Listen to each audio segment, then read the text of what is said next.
I'm a former teacher, and here's the real reason why teachers are quitting and or not mentally well. I'm sure you're thinking parents and admin, and some even say the kids. And those are all part of it, but that's not the root. This is the root. The root is that teachers don't have control anymore. One of the big differences between a good teacher and a bad teacher is a good teacher has control of their classroom. Bad teacher, it's crazy, chaos.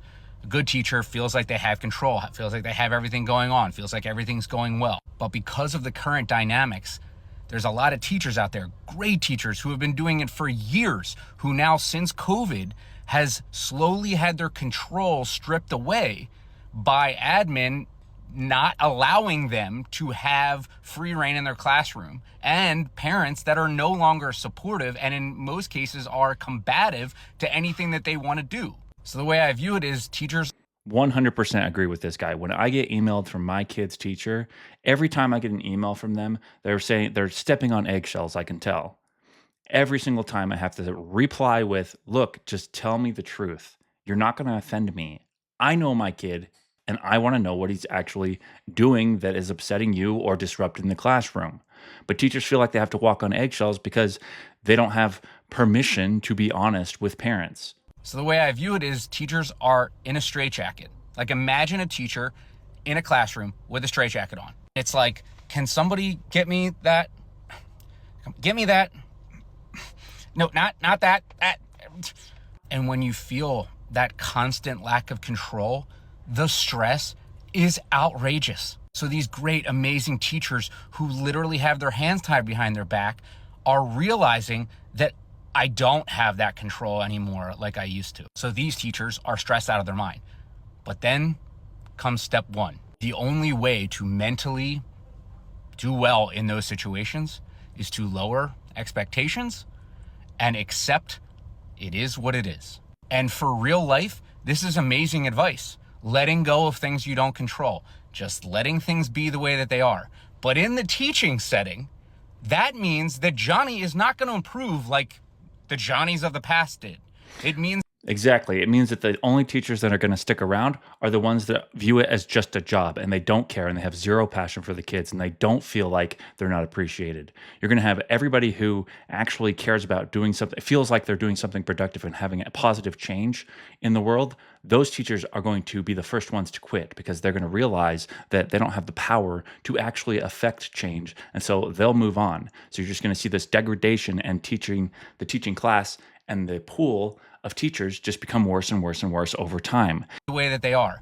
But in the teaching setting, that means that Johnny is not going to improve like the Johnnies of the past did.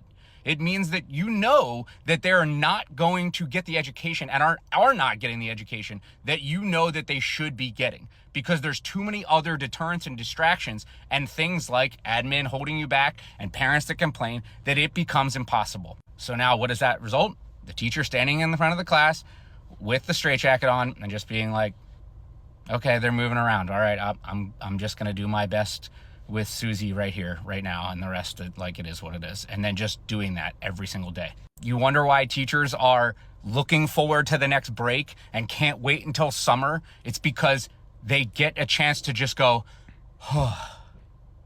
and not have that, oh my God, oh my God, oh my God. And then once a teacher gets to a certain level where they recognize I'm lowering my expectations of my classroom, this is not okay. So I gotta leave. And all you hear is the deterrence like, oh, you're weak and you can't handle it anymore. Oh, you should leave. While internally you're like, how can I do this? How can I give up on them? How can I admit that this is just not working anymore? And ultimately, how can I choose myself and saying I need to step away and leave those kids and just, hey, it's not good, but I can't do it. That's why if you hear a lot of former teachers, they'll say that the stress is so much less because it's not feeling that complete and utter lack of control. So the lesson here is twofold. Number one is it is a great thing to lower expectations in your daily life to limit stress. That means if you're a little bit late, you'll get there when you get there. There's no reason. It is what it is. It's okay. Oh, you ran out of time. You didn't get the groceries today. It's okay. We'll do it tomorrow. But the second part is, in education, what does that look like? That looks like the expectations of students before to now is down here. And how is it ever going to go back up? Give the teachers control back. And this is a really hard thing, because I do think that parents should be involved in their education, but I think there's too many parents who are not good at that.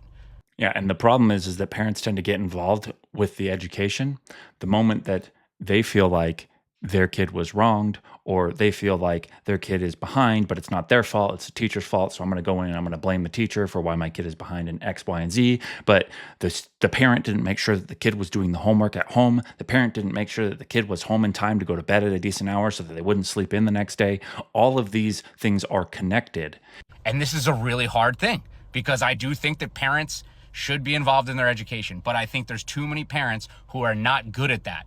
And that's causing this issue that it makes it really impossible to find this balance between giving the teachers control and the parents not having the control over their own kids' education. Yeah, and the problem is you can have one parent for one kid out of 1,000 children dictate how things are run for everybody else, because our society has become so litigious and decided to be so democratized that we're giving every single person who belongs in an institution, many of them, a voice where they shouldn't have one. And you know who the hell I'm talking about.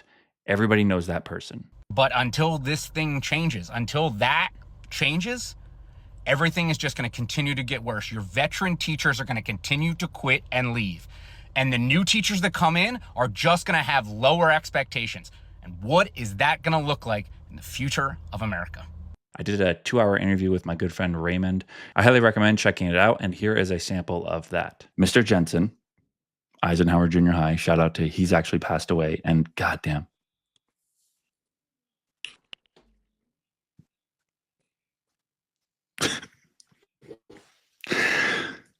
I wish I could have told him. I wish I could have told him how much effect he had on me before he passed away. Because when I went to look for him to tell him how much of effect he had on my life, just saying that one thing to my parents. The reason he said that, the reason he made that point to your parents, you don't have to tell him. You didn't have to tell him that he had that effect on you. He did that because he knew he would.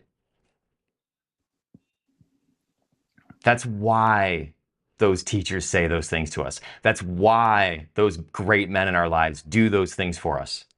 Because they know it's going to have that effect. They know that's their point. That's their purpose. He knew. There was no reason that you didn't have to say thank you. The act in itself was the gratitude. That is a long form video. We do discuss a broad range of topics, including the aviators of World War I, sinking of the Titanic, and even whether or not kids should be medicated at the levels that they are today. So you can't use J.D. Vance killed the Pope for your current event because it's just speculation. You don't want to do the assignment. I don't want to grade the assignment. People do hard things every day. All right, guys, quick, everyone point at who's talking. So I noticed that you referred to Napoleon in your essay as a short king, which is funny, I will admit.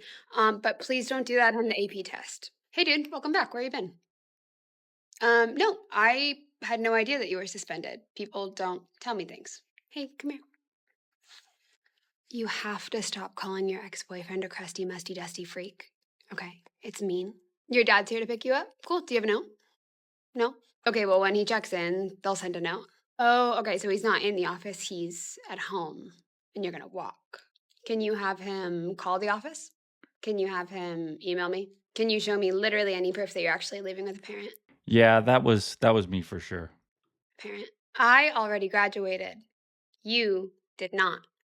Just saying. You think my assignment's boring. I think that you're boring for thinking my assignment is boring. Thank you for watching. Don't forget to like the video and subscribe, and we will see you in the next one. Peace.